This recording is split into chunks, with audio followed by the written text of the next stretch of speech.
My journey of faith has been a incredibly wild ride.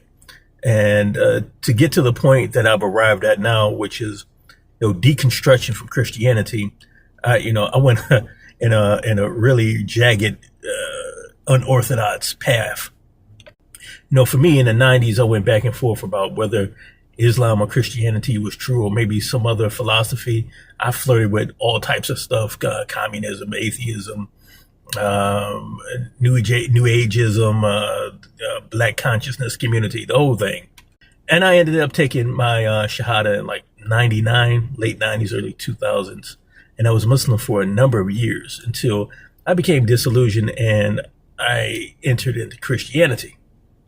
And it wasn't that much longer after I entered into Christianity in the December of 2010, 2011, all of a sudden I was a Christian apologist, a polemicist and a critic of Islam, appearing on one of the most infamous TV shows in the history, which is Jesus and Muhammad, next to Sam Shimon and David Wood. Later, I would go on to even host a show and moderate myself, interviewing all the top people in the Islamophobia industry. I would join a church and get married, the whole 9 yards.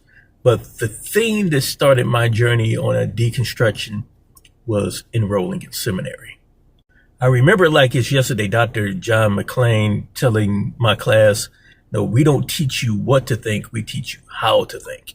It was being in that environment that really taught me how to research, how to write papers, how to dig through libraries, and how to really think in a systematic, logical way. And I took the whole teach you how to think literally. And I began questioning everything because, supposedly it was sola scriptura. So my idea was like, if I can't prove it in the Bible, why would I believe it in the first place? Why am I believing it? It's just a tradition of man. So first, the thing was, the Trinity. I said, prove to me that a person has to believe in the Trinity in order to be saved. Nobody could prove it. I asked, prove to me original sin. Nobody could prove it. I asked, prove to me once saved, always saved. Nobody could prove it. What about vicarious atonement? Nobody could prove it strictly with the Bible. And I went down this path to eventually reach the point where, what was the point of being Christian any longer? All the doctrines had been debunked.